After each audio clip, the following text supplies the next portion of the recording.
Well, hello there, and thank you for joining me for the latest edition of Roundtable here on Tel-Il Community Television. I'm your host, Adam Cook. This week we're going around the Richmond Council table and round Richmond County because we've got a lot to talk about in terms of the latest regular monthly meeting of Richmond Municipal Council. Not only will I have interviews with the four councillors present, Michael Digdon, Melanie Sampson, Brent Sampson, and Sean Sampson, but you're also going to hear from Troy McCulloch, the CAO of the municipality, with some special commentary on issues that have come up in recent weeks. We're going to be covering the full gamut, everything from beach developments in Point Michaud to green hydrogen developments in Point Tupper. But we begin with sidewalk developments in Arichat. For quite a while now, the municipality had been planning to make some improvements on a sidewalk leading up from Highway 206, or the High Road, coming past the Richmond Municipal Building in Arichat and ending with a new entrance and exit pathway to École Beauport. However, it looks like that project won't be going ahead in the short term. That's partly because the cost of the project, originally tagged at $155,000, has spiraled up to $277,000. And there are some concerns from some Richmond municipal councillors about whether the Conseil Scolaire Acadien Provincial, the CSAP, Nova Scotia's Francophone School Board, should have been part of this discussion and perhaps even contributed some funding. We're going to hear from several municipal officials on this issue. First of all, we begin with Troy McCulloch, the Chief Administrative Officer for Richmond County, outlining what's going on with the project right now. It was put out last year and we didn't receive any bids. This year we have. However, they have come in higher than what was allocated. And so the options are there. We can use CCBF for part of it, the entrance side and the sidewalk, but not the exit side. So option 3, like the shortfall we can cover up to option 2 with CCBF. But when it gets to option 3, we would have to take those funds from somewhere else. Now, I know Chris was going to have some discussions with... Conseil Scolaire? Yes. And there is no... update. Entertaining that idea. Money. There's no interest from the school board? No, sir. Disappointed and surprised. I would have liked to have a conversation with them, maybe here in council chambers, invite them to have a say around this. We had a discussion here tonight. I would have loved to seen someone from that school board here just to relay their message and their concerns on why they decided to go that route. It was concerning for me to know that it was a definite no. I wasn't expecting, that's where the discussion had went with our Director of Public Works, Chris Boudreau. It was surprising to me. I was a little disappointed to hear that the CSAP didn't want to engage. So maybe the wrong questions were asked, or I guess maybe it'll go back to the CSAP and they'll revisit the issue. So we would be paving and putting the sidewalk right up to the property line and then stopping at that point. Yeah. And the sidewalk would go on the west side of the road going in. Yeah. So I guess that being the case, I guess I would only myself, when you're talking safety of kids, and everybody walking up this side there's not too much room there in the morning when kids are walking up there, traffic going up to the iFit Center and school buses and everything, right? So it's, when you're talking safety of kids and pedestrians, with the fact that they indicated there's no interest there. The third option would be off the table for me for sure. I would go with option 2 for sure. I wouldn't entertain option 3 right now. That's my opinion. And if I could say, option 2, like I said, we can get from the 195 to 233 with CCBF funds. Right. Option 3, though, like if you guys wanted to pursue it, we could defer that conversation for where those other $40,000 would come from until budget deliberations. Yeah. We just need the motion from you tonight so we can snag one of these bidders because we only have till May 5th to secure these guys. Because option 3 doesn't really affect the sidewalk one way or another anyway. Right, that's as far right, as yeah. the safety That's right, concerns right. you're speaking of. At this time, I would strongly have to put this whole thing on a back burner for now. That would be my, and a very far back burner for now. I guess I wouldn't even look at bringing it to this year's budget deliberations. Any other thoughts on this? I have mixed thoughts, to be very honest with you. I mean, we did originally budget a fair amount of money for this project, and we felt it was important at that time when we did prepare that budget. CAO, just help me out, because in the briefing note, I'm not exactly sure. Am I comparing the new price? You mentioned 195, but I'm seeing 153. So can you help me? Right, with the additional 50,000 was part of for the exit driveway, that's right, sorry. So it's the Like, I'm feeling like it 153. was 153 was going to do one side and the sidewalk. Yeah. And then if we decided we wanted to do the other side, which we knew we would have to pay ourselves, Yep, we had allocated 50,000 for that as Right. well, right? correct. So basically, we had 203 allocated for the whole Kit and bid. caboodle, yep. But now we're at 277, and then the portion of HST that would be payable by us, right? Right, So yeah, so you're 80-some off, actually. 80, yeah, that's what I had as well. Sorry. Was about 8. No, Yeah. that's okay. Yep. I like to get my head around that thought. Part of that would be allocated to the outgoing driveway as well.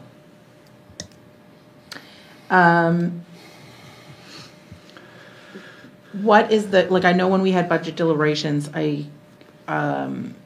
like the condition of the driveway, like how poor is the driveway regardless of sidewalks? Yeah, it's getting bad. It's getting The bad. exit Over one's there, it's getting bad. worse, Yeah, this side here is worse than that side, in my It is. opinion. Well, I think that's why at budget time, when we were talking about doing the sidewalk, and we said it would come on this side because that's what made sense, then it didn't make sense to fix that side because this side was actually worse. It's getting bad, but is it?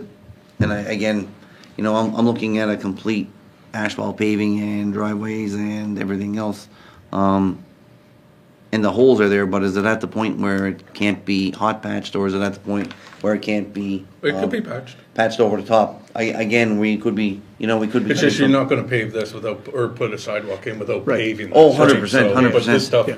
that's damaged right now, Yeah. patching is not off the table. Yeah. Yeah. And that's probably the direction I would go, like you said, seal. There's no way that you're putting sidewalks on this side without repaving that entire side. Right. But maybe patching this side to make sure that, it works for a couple of years anyway, right? Whether it be patching or a cap, again, it might be. Yeah, the conversation changes when we don't have a funding partner. I understand where you're Oh, coming from. 100%. Yeah, yeah. Yeah, I don't disagree. I would be comfortable to not proceeding this season. I don't think that I'm comfortable with not having it as part of our budget discussion. I actually would like it to be included. It may For be sure. a discussion that goes nowhere, but I'm not, I do still think it's a project that is important because to Councillor Sanson's point, there are children walking up and down that hill, and that is concerning to me. Multiple times a And a day. lot of traffic, and it's very unsafe on that section. So I would like it to be referred to budget, but I'm comfortable with not proceeding in this season. So last year in our budget deliberations, we did talk about the potential of putting a sidewalk on the incoming driveway, which would, and we would also pave that driveway because it didn't make sense to just do a sidewalk up to the school but not pave the driveway. So we would pave that driveway, do sidewalks there, and then also potentially pave the outgoing driveway. They both need some work. And at the time, the Director of Public Works gave us what he estimated to be the cost of that project. And we approved that in our 22-23 budget. We did put the tender out for that in the fall, and we didn't receive any tenders. We didn't receive any quotes on that. So we just deferred it to the spring. And so when we reissued the tender, the prices that came back were substantially higher than what we had budgeted for. And so the Director of Public Works came to us and just sort of said, you know, are we prepared to spend this extra money? If we are, you know, can you approve it now in advance of our budget deliberations, basically to include it in the current year allotments so that they could proceed with awarding the tender and getting things organized? Because, of course, we wanted to do the work when the students weren't in school, make it safer, et cetera. The price is quite a bit higher, about $80,000, so about 50% higher than what was anticipated.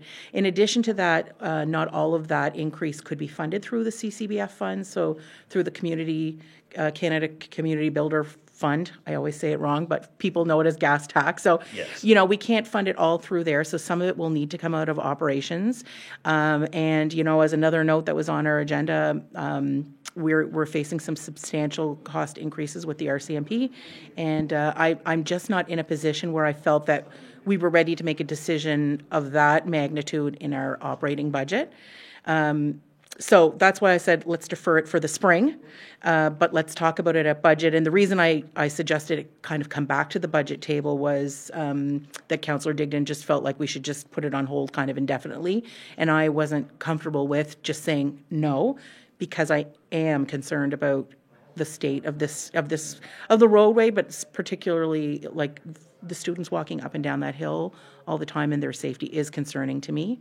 I will also say that I was disappointed the CSAP was not willing to partner with us in terms of pricing. So, you know, we just have to get our head around where the money can come from, whether or not we can afford it. Within the motion, we have to remember that if it's in utmost need of repair, then we can't not do that repair.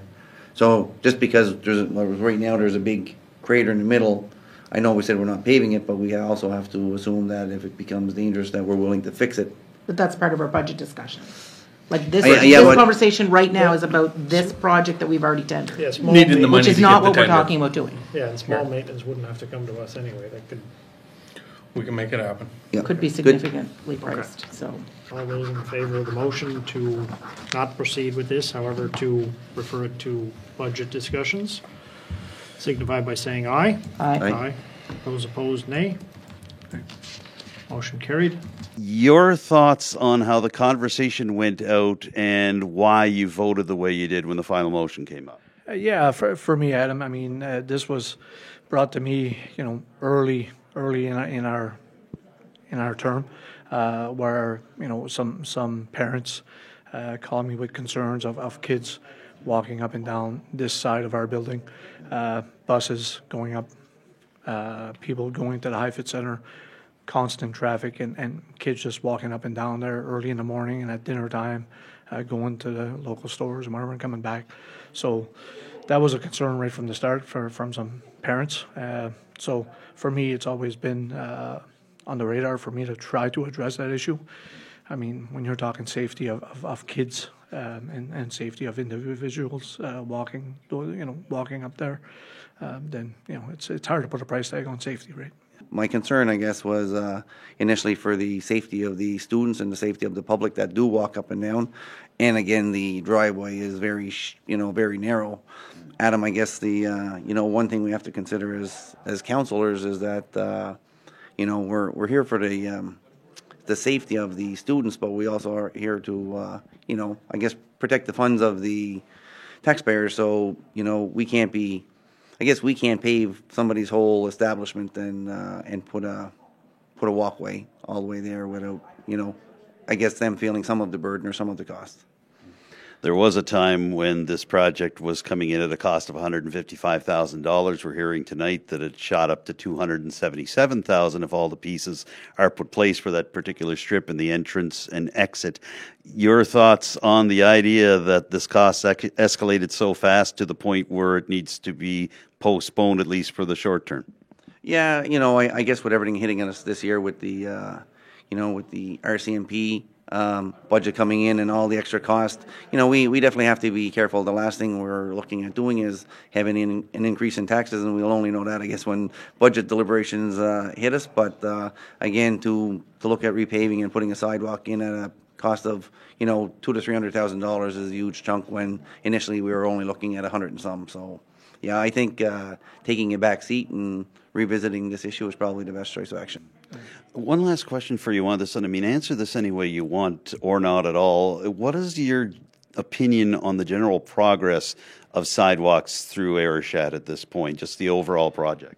Yeah, so I mean, when it comes to the project, the sidewalk project that you see where it's at today, before we were elected, I've heard rumors that it was supposed to go to the corner of Highway 206 and 320. Some people say it was supposed to go towards the Charles Forest Co-op. Yeah, I'm not quite sure where things went astray, or if there was only so much in the budget to say, okay, here's so much money allocated, here's where we're going to go for now. Yeah, I think it's important. I mean, you look at this sidewalk here in Arishat, Adam, and on a beautiful night or a summer evening, you have everybody walking the sidewalk with their pets and their kids and their families. It's a beautiful, all the light poles are lit up. It's a beautiful environment, right? And I'd like to see it extended myself. I would like to see in this project as well. I know it's off the table for this budget, but hopefully, in the future, we'd like to see that. I'd like to, I'm always going to try to push to get that again. Safety wise, you can't beat a sidewalk, right? Yeah. You know what I mean? So, for me, that's off the table for now, but not out of my mind. Yeah. And when it comes to the sidewalks, yeah, I'd love to see it keep going and extend it towards the co-op or, further into Highway 206 and towards Pettigrew. I think those sidewalks are beautiful, and anything we can do to extend that, we should try our best for sure. Richmond municipal officials are concerned with the rising costs of policing for the county.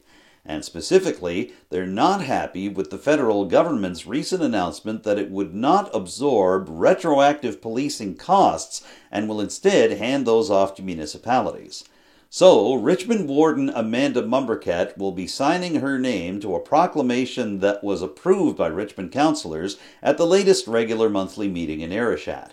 Here's District 1 Councillor Sean Sampson reading that proclamation. Prioritizing municipal input in future RCMP contract policing decisions. Whereas the Government of Canada has made the decision in Budget 2023 to make municipalities responsible for all retroactive costs stemming from the latest RCMP collective bargaining agreement.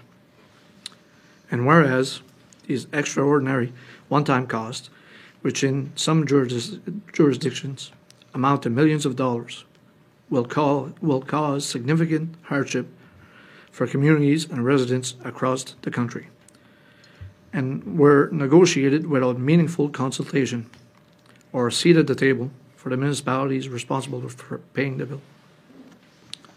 And whereas municipal governments are already paying a growing share of policing costs, but unlike other orders of government, cannot run deficits to spread out the impact of these extraordinary one-time sums and have limited revenue tools. And whereas local governments will now be forced to make difficult decisions that will impact residents, such as cutting essential services, reducing policing levels, raising property taxes significantly, and or cancelling work on local infrastructure, at a time when Canadians' concerns about community safety and the cost of living are already rising. And whereas, going forward, it is critical that the municipalities have proactively engaged in any forthcoming processes related to contract policing to prevent this occurring again. Therefore be it resolved that the municipality of the County of Richmond joins the Federation of Canadian Municipalities in calling on the federal government to commit to ensuring that local governments are meaningfully consulted, fully informed, and at the table on issues related to policing costs, given the municipal role in keeping our communities safe And be it further resolved that the municipality of the County of Richmond conveys this support in writing to local members of Parliament. Renewable energy was on the minds of Richmond municipal officials as April turned into May. That's partly because Richmond Warden Amanda Mumberket was in Copenhagen last week as the Denmark capital hosted the Wind Europe 2023 conference. The Strait Area delegation was taking care of business over there, but back here in Richmond County, Richmond municipal councillors gave second reading approval to an amendment to West Richmond's planning strategy and land use bylaw. This will help smaller green hydrogen developments set up shop near the Landry Lake water supply, which contributes water to the town of Port Hawkesbury and to Point Tupper and the surrounding areas of Richmond County. But you're also going to hear about how Warden Mumberket and Port Hawkesbury Mayor Brenda Chisholm-Beaton plan to have their councils meeting in May about wind energy, but also much more than that. So we're going to begin the next few minutes of coverage with words from Deputy Warden Brent Sampson, who chaired the latest regular monthly meeting of Richmond Municipal Council. Deputy Warden Sampson outlined the second reading of an amendment to the West Richmond planning strategy and land use bylaw that will make it easier for green hydrogen and green ammonia to set up shop in the Landry Lake area. Here is Deputy Warden Sampson now. The object of the proposed amendments to the West Richmond Plan Area Municipal Strategy and Land Use Bylaw is to allow A. The creation of a new heavy industrial restricted I-4 zone, which allows a limited number of industrial uses, including green energy facilities subject to special provisions specifically designed to address the protection of Landry Lake water supply area. B. A concurrent rezoning of a portion of the property identified by PID 7511767 from the light industrial II zone to the new I-4 zone. C. The addition of green energy facilities as permitted use within the watershed protection periphery W2 zone, subject to special provisions. D. The addition of green energy facilities as permitted use within the heavy industrial I3 zone, subject to existing zone provisions. E. The addition of rezoning policy for the new heavy industrial restricted I4 zone. F. The addition of a definition of green energy facility or facilities in the land use bylaw, and G. Removal of single unit dwellings as permitted use within the heavy industrial I4 zone. So the rezoning that happened tonight is actually just rezoning one parcel of land. So it's creating a new zone that we can then attribute to this parcel of land. And it was originally made at a request, but it certainly makes sense. And that new rezoning will just allow green hydrogen projects to happen as of right, like just happen by just putting in an application. So as we know from other projects that have already gotten some environmental approval, right? So talking about, Everwinds and Bearhead, they've all had to go through, pretty strict environmental approvals with the province. And those same approvals will still be required under this new zone, right? Any new projects that are going to happen there, green hydrogen or otherwise, are going to require those zoning applications and approvals, and then they'll have to follow whatever rules the Department of Environment ask for them. So we felt that, there was no, in terms of the Landry Lake watershed, in terms of that area, in terms of the lake itself, is that those environmental assessments will be, what needs to happen to protect that water supply is going to happen at the provincial level by people who are the professionals in that area. And so we just wanted to make the zone inclusive, and so it would be much easier for the landowner to attract business in the green hydrogen field to that area, because they wouldn't need to step through one step of rezoning if they were to want to do a green hydrogen project at that location. So this eliminates one more level of red tape in terms of green hydrogen, so to speak. Right, exactly. So when you're marketing the property as a potential green hydrogen location, it's one of the pieces that the owners will be able to say it's already been zoned for that, and so that step doesn't need to happen. The committee discussed the correspondence from the Landry Lake Water Utility Board regarding the letter to the Minister of Public Works regarding green hydrogen development support. I move that the Committee of the Whole recommend to Council to support the letter drafted by the Landry Lake Water Utility Board to the Minister of Public Works, requesting that the Nova Scotia Department of Public Works work with the utility to re-establish water transfer from the Little River Reservoir to Landry Lake. the county and the town have joined forces in terms of asking the Public Works Department to reactivate the Little River Reservoir to be able to deal with green hydrogen development there. And you mentioned Bear Head and Everwind, also Port Hawkesbury Paper putting in environmental assessment and getting approval for a smaller green hydrogen development. Your thoughts on all of this happening in your district right now? It's very exciting, obviously. I think, the boom that seems to be getting ready to take over the Point Tupper Park is quite exciting, of course, for Richmond County, also for the town of Port Hawkesbury. But of course, the Landry Lake Commission is looking to ensure that water source is well protected and well sourced, if you will. So we want to make sure that there's no issues in terms of water. So that, from what I understand, I'm not on the Landry Lake committee, but that movement of water was something that happened in the past. So it's about reinstating that as opposed to it's something new. It's just sort of brings something back that was there previously. Now, as I mentioned earlier, Warden Amanda Mumberket was missing from last week's Richmond Council meeting because she had joined a Strait Area delegation at the Wind Europe 2023 conference in the Denmark capital of Copenhagen. However, despite all this talk about green hydrogen and green ammonia at that time, Warden Mumberket and Port Hawkesbury Mayor Brenda Chisholm-Beaton, who also attended the conference, have some issues that they'd like to discuss between their respective councils, and they go far beyond wind energy and green hydrogen. So here's some discussion that came out of the Richmond Municipal Council meeting last week about Mayor Chisholm-Beaton's invitation extended to Richmond County to meet with Port Hawkesbury to talk about some common threads and common issues. The committee discussed the correspondence from Mayor Brenda Chisholm-Beaton regarding the request to meet with council to discuss shared municipal files. I move that the committee of the whole recommend to council to have staff organize and coordinate a meeting with the Port Hawkesbury Town Council to discuss shared files. It's been moved. Do we have a seconder? I'll second that. It's been moved and seconded. Any further discussion? All those in favor signify by saying aye. Aye. Aye. Those opposed, nay. Motion carried. So it was actually an invitation from Mayor Brenda and her council to our council to just, they were inviting us to join them. So the logistics, I don't know what that's going to look like, but we'll leave that to the staff to figure it out. But I think it is a great idea for us to sit down and talk about files that are mutual to the two of us. Of course, Landry Lake is one of those. Point Tupper, although is Richmond County, is very important to both the town of Port Hawkesbury and to Richmond County. The shared industrial park that we have. So we have, if you think about the airport and you think about the pool, you think about all of these pieces that are really key to both the town and the county. It really does make sense for us to sit and chat about, some vision, ideas, and then like how we can all participate in it.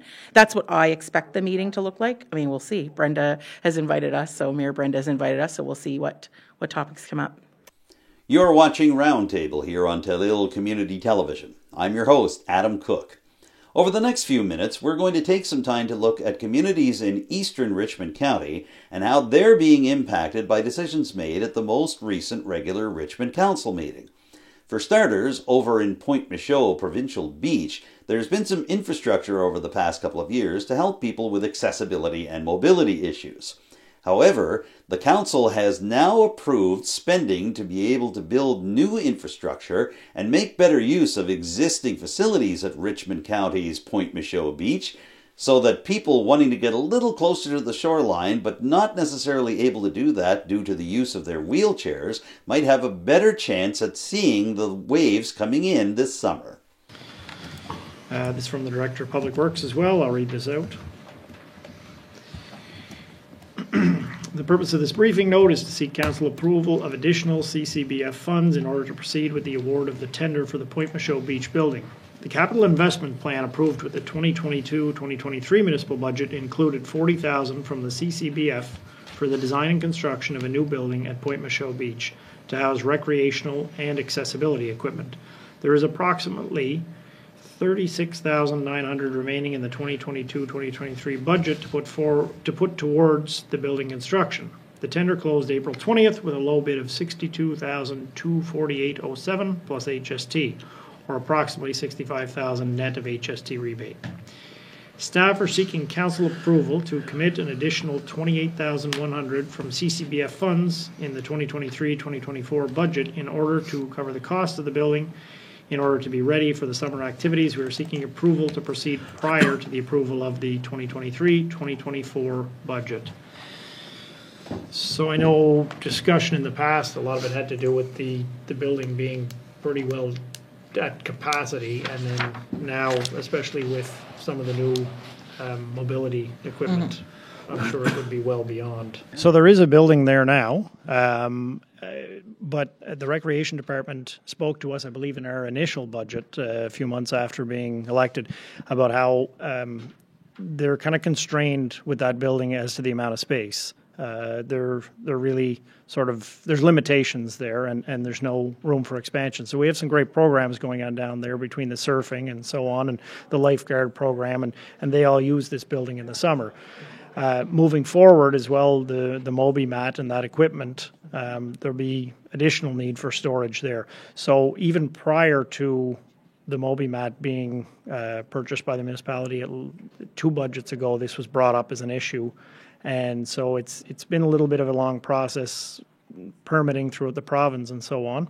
At the end of the day, it's just to allow better access and to be more functional for them to be able to use it going forward. So it's a great improvement, and I'll be looking forward to seeing the Accessibility Committee, I believe, did a lot of work on this. The Recreation Department, I know, was aware of a lot of work they were doing on this. So it's a mat for people with mobility issues. Sometimes they may be in a wheelchair. They have one actually in Inverness. The first time I'd ever seen one myself, I believe, was 2019 in Prince Edward Island. And at the time, I thought this is a fantastic idea. And it was something I was really happy to see that the county was sort of taking the lead on wanting to get one installed. And when we had looked at this, there are 100-foot sections of mat. But, you know, if you're familiar, which you are, yes. I was there one evening with Jennifer Mummerket, and we measured, in 100 feet from the boardwalk, only made it just beyond the dune, sort of. So they're going to have about 200 feet of mat, and I believe they have 2 chairs. They may be different. I haven't seen them, but 2 pieces of equipment for people to be able to access the water with mobility issues. So hopefully in the future we may be able to add to that, but right now this is a fantastic start to getting people accessibility at the beach. So you must be pleased that council did get behind this after some discussion tonight? Yeah, no, I am. And, you know, as when you're sitting in the chair, you got to kind of leave yourself out of the discussion a little bit more. So that's tricky, I guess, when it's something in your district, but I was really happy with the discussion. Do we have an actual size of the building? Or I'm just trying to... Offhand, I don't recall. We had talked about it at budget time for sure. Yeah.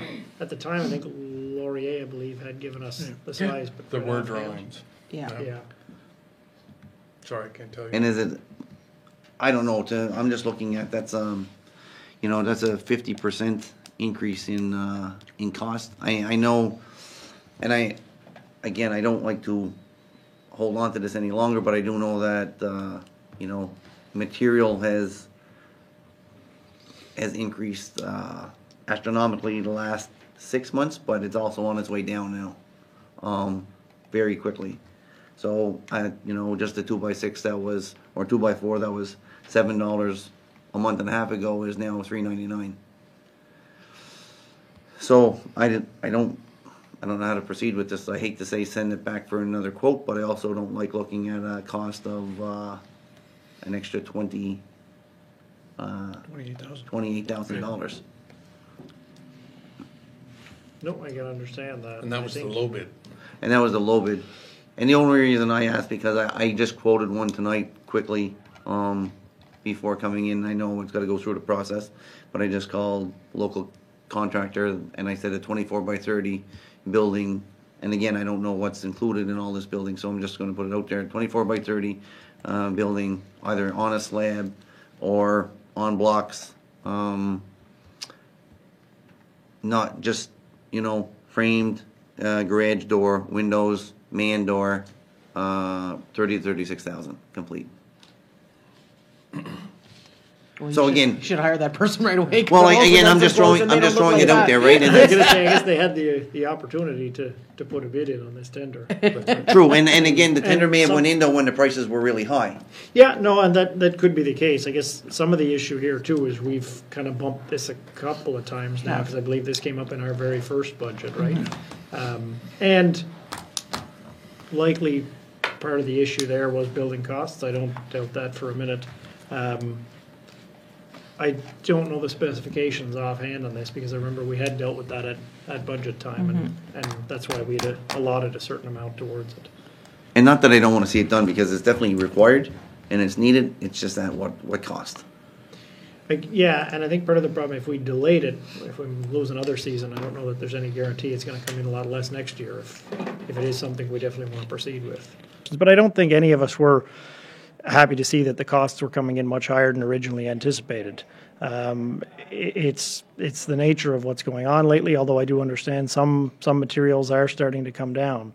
However, this was the low bid, and this is what we had to work with. The big concern there is if you don't move ahead on something like this, does it delay it a whole other year?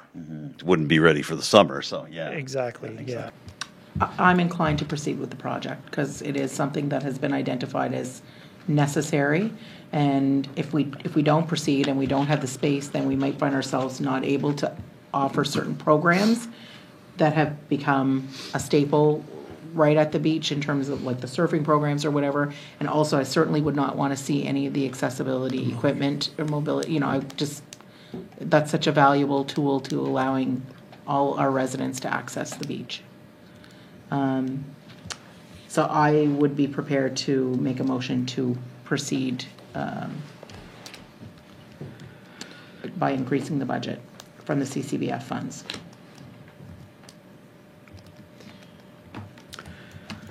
Do we have a second or- I'll second that. I'm okay with that because, like Councilor Melanie said, we're making some strides forward here, and there's a lot of focus on accessibility and all that stuff, right? So, and as you mentioned, Deputy Warden, as you mentioned, this has been on our budget for the last couple of years, right? I think it was on our first initial budget I believe to get so, this yeah. building. Yeah, it was. Yeah. So And I think it's a long. lot of the holdup there, actually, I think, was working through the provincial government and Right.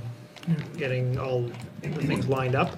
Yep. It wasn't that, we had allotted that money Right. at the time, but it simply wasn't a possibility from what I understood through the Recreation Department, because they were still waiting on approvals and so on, because the park itself is a provincial park, even though that's something we're covering in the surfing programs are done through the municipality, Yeah. and the lifeguards are, yeah. So tonight's motion will actually move it forward, so it won't come back to our budget. We kind of pre-approved that part of the budget, that increase. It is something that has been on our radar since the first budget deliberation that we had as a council. There is a necessity for space to be able to house the equipment that we're using for recreation, but also those accessibility equipments that we have there at the beach. We need a place for those things. If we don't, then there's tons of risks to that, or the biggest risk to me of all would be that they wouldn't be at that location for people to actually use them. And I think that it is important, again, recognizing that there is a cost increase there. It was also substantial, it was $20,000. So like a fair bit of money. It could all come out of the CCBF fund. So that lessened my concern about operational issues, right? Because that's a totally separate pot of money. And although we're not super wealthy in that pot, we do have some funds there, and so I just felt it was important. It's something that we've been talking about a long time. We tried to get it done a few years ago. We've been trying, but now we finally have the approval from the government, from the provincial government to do it, and I think we need to proceed. Yeah, hard to get contractors and hard to get approvals. So once you got both of those, I think if you want to do it, you got to do it. You had some concerns about how much the cost had increased. It did eventually go through, but your thoughts on how things have changed, and specifically how the cost of the materials to build a project like this have changed? Well, and I think the concern was, anybody who priced material, and I price it all the time, like probably lots out there. Anybody who priced material 9 months ago to a year ago, when this first probably went out for the second time, would have probably come in at a, 30, 40, 50% increase. However, now material costs are plummeting again, and I just wanted to bring that back to the table. The problem is you're fighting time versus, development. And, if we put it off for another year, then we look at, either losing the project or not being able to complete it. So it's one of those things that's really, it's really touchy. So, I agreed with council to move forward with the project because it is very important. I sit on the recreation committee, so it's not something that I really take lightly to hold back on. And just, again, we're talking an extra $20,000 added to the cost, which, when $20,000 for every project, it doesn't take long for it to add up and kill our budget. I think the only discussion I would have is we have to remember we have two, I guess, that, and it just for those who haven't picked it up in the last week, Pondville Beach has been talk of the town. So, I know we don't offer the same service. However, it's something that's been on my radar since I started to, so I believe that, I'm okay with supporting it. I just had a little difficulty with the increase in cost. That's all. So did we. It's, Everybody. I think we have to remember, we have two, so, the Pondville Beach is also going to be looking for definitely some upgrades in the near future, and Yeah, and if you've seen some of those photos surfacing on Facebook the last little while, since the last couple of days, I've been down there personally with our MLA and with DNR, and that beach is in hard shape and is in desperate need of some work. Right? So, we have lots of, we have those beaches. We also have the Brador Lakes, which are also, there's areas there that need work too. So I think those are all valid points, but one doesn't necessarily mean that the other can't happen. No, for sure, But we really only have two. There's a specific purpose. Yeah. But both are owned by the province, right? And that's the only part I'm pointing out there. Yes, of course. But we're not talking about doing repairs or maintenance to the beach area. We're talking about building infrastructure that we will use for our programs, Correct. right? So it's quite a difference. for people that go to the beach. Correct, yeah. I understand what you're saying. It all ties in with tourism, and we want to have as many sites as possible for people to visit and spend Yes, time at. agreed. Okay, so it's been moved and seconded. All those in favor signify by saying aye. Aye. Those opposed, nay. Motion is carried. In addition to Point Michaud, there's also a lot of activity in nearby Lordways this spring and summer.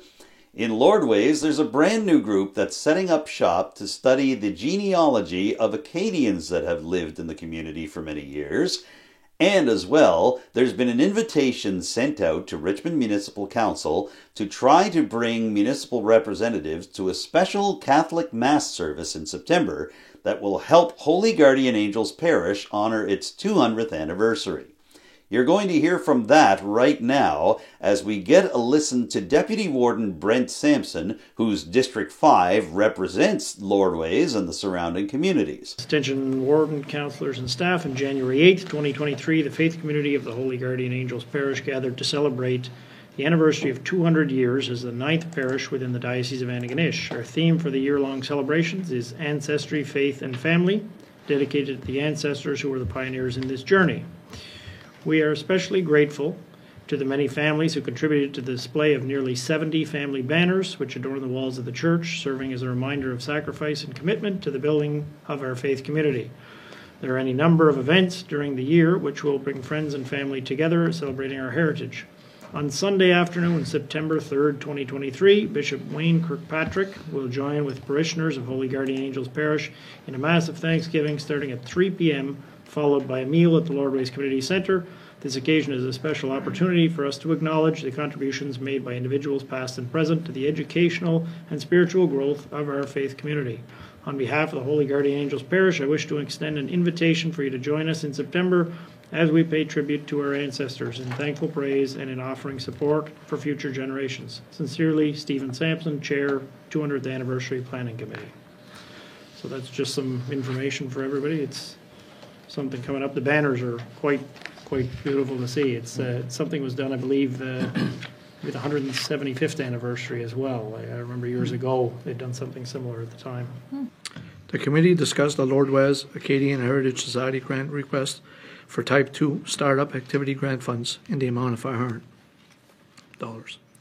I move that the Committee of the Whole recommend to Council that the Lord Wes Acadian Heritage Society grant request for Type 2 Startup Activity Grant Funds in the amount of $500 for the purpose of supporting the cost of equipment and supplies be approved and allocated as follows. $500 from District 5 funds. It's been moved. Is there a seconder? I'll second. It's been moved and seconded. All those in favor signify by saying aye. Aye. Aye. Those opposed, nay. Motion carried. What can you tell me about this group and what they were looking for? So this came to us at Committee of the Whole, and it's a group in Lordways that's doing some research on history and ancestry throughout Lordways.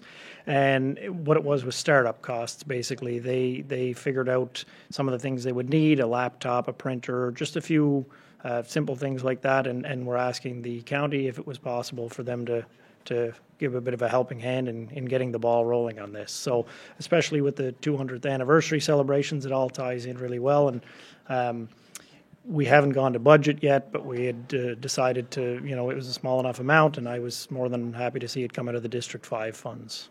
And timing is everything. You mentioned the 200th anniversary for the parish. So last question to you is on that. Request tonight for Municipal Council in whole or part to consider attending the 200th anniversary, the major Mass service taking place on September the 3rd. Your thoughts as being not only the councillor for the area, but someone from the community on the general feel in Lordways right now with this anniversary happening? Yeah, they had a beautiful Mass on, it was in January. I don't remember the exact date. I'm not sure if it said the 9th, but I recall going to that, and it was very well attended, and it was nice to see the amount of beautiful banners throughout the church. We had seen some of these made years ago as well. I remember a long time. I believe it may have been the 175th anniversary, but anyhow, there was a ton of new banners. I believe they said tonight in that letter somewhere in the range of 70 or so. I'm not sure exactly, but a lot of beautiful banners and a lot of hard work by people in the community. And it's a lot of names up there that, it's really interesting to see. There's names that aren't still around even, and some that are quite common, right? And the activity didn't stop in Lordways in Point Michaud at the regular council meeting for Richmond County this past Monday. We also saw some spending approved for a United Church facility in St. Peter's. Here to explain what's going to happen is District 1 Councillor Sean Sampson, followed quickly by Deputy Warden for the County of Richmond and District 5 Councillor Brent Sampson. The committee discussed the St. Peter's Grand River Loch Lomond Pastoral Charge Grant request for Type 4 Recreation Regional Health General Grant Funds in the amount of $5,000. I move that the Committee of the Whole recommend to Council that the St. Peter's Grand River Loch Lomond Pastoral Charge Grant request for Type 4 Regional Health General Grant Funds for the purpose of supporting the cost of building repairs be approved in the amount of $3,000 and allocated as follows. $3,000 from the general grant funds. Thank you. We have a mover for that motion. Do we have a seconder? I'll second that motion. Thank you, Councillor. Discussion on the motion? All those in favor? Aye. Contrary-minded? The motion is carried. So actually, it's in District 4. I know the name is the name could throw you off, but it's the United Church in St. Peter's, and their hall they have there, which is used for a lot of even Richmond County programming, sometimes classes and so on, and it's been used for a lot of community events in the past. So the hall has been working through other grant programs as well, and they've been working really hard at coming up with financing to do quite a few upgrades to the building. So the reason I should have explained at the time I recused myself was I was actually involved in a couple of quotations on some of the upgrades they were looking at doing, so it wouldn't have been appropriate for me to be involved in those discussions. Okay, so it was a company issue more so than a district issue then. That's right, yes. Okay, Yeah, because it's actually in District 4. This is in St. Peter's where it's located. Richmond Municipal Council is trying to reach out to its constituents to answer questions that arise during regular council meetings and meetings of Richmond's Committee of the Whole. As an example, during the latest regular council meeting that was held last Monday at the Richmond Municipal Building in Arishat, Troy McCulloch, the Chief Administrative Officer for the county, addressed a question that had come up regarding summary offence tickets and when and how these tickets can be issued in terms of activities that might not be deemed acceptable by the Eastern District Planning Commission or by the municipality of the County of Richmond. So here is CAO McCulloch explaining when and how summary offense tickets can be issued. Well, I reached out to our good friends over at the Planning Commission and said, what are your SOPs when it comes to, or standard operating procedures when issuing SOTs or summary offense tickets? And they put a little briefing note together, which I'll pass off to the clerk so that it can be included in our minutes, and you guys will have it to refer to in the future. Decisions to lay charges concerning a minor offense used in the summary offense ticket will be a decision of the special constable. The special constable will only proceed with a charge when there are reasonable probable grounds to believe that an offense has occurred. Warnings may be issued concerning a minor offense where deemed appropriate. In deciding whether to proceed with a warning or ticket, the special constable will respect the principle of equal protection and benefit of the law. The decision will be made in a non-discriminatory and fair manner which protects the public interest at large. In laying the charges, consideration of the public interest may be relevant in determining whether the public interest may be served. The following factors should be considered: whether there's significant risk to human life, health, property, or in the environment, any record of compliance, any relevant history, whether the violation seems deliberate in nature, or if not deliberate, the degree of negligence or carelessness involved, whether the violation has been repeated or warnings were disregarded, and whether a ticket or prosecution is likely to have a detrimental effect or deterrent effect on the individual or others. In conclusion, EDPC special constables will use their utmost professional judgment when it comes to the decision of issuing summary offense tickets, and if I have further questions, I can reach out to them. And there you have it. That wraps up this week's edition of Roundtable here on Tel Il Community Television. Thank you for tuning in, and a special thanks to my interview guests this week, Richmond Municipal Councillors Melanie Sampson, Michael Digdon, Sean Sampson, and Brent Sampson. And thanks to my colleagues at Tel Il Community Television for filming and formatting the council and interview footage that you've seen on this week's show. If you have any thoughts about what you've seen or heard over the past hour, or just some suggestions for future editions of Roundtable, I'd love to hear them. You can contact me directly. My phone number is 902-625-8863, and you can reach me by email using the address adamjrcook, cook with an E, @gmail.com. You can also contact Tel Il Community Television directly with your suggestions and your commentary. The station phone number in Arichat is 902-226-1928, and the best email address to use is telil@telil.tv. As always, you can follow Tel Il on social media. We're on Facebook, Twitter, Instagram, TikTok, and YouTube. And our YouTube channel features every single episode of Roundtable, including this one, as well as individual segments and interviews from our shows. This also applies to every episode of my sister program here on Tel Il 24/7. And of course, if you'd like to see a Richmond Municipal Council meeting in its entirety, you can see that on our Tel Il YouTube channel. For now, I'm Adam Cook. Thank you once again for joining me on this week's edition of Roundtable. I look forward to seeing you again next week with a brand new show. Bye for now.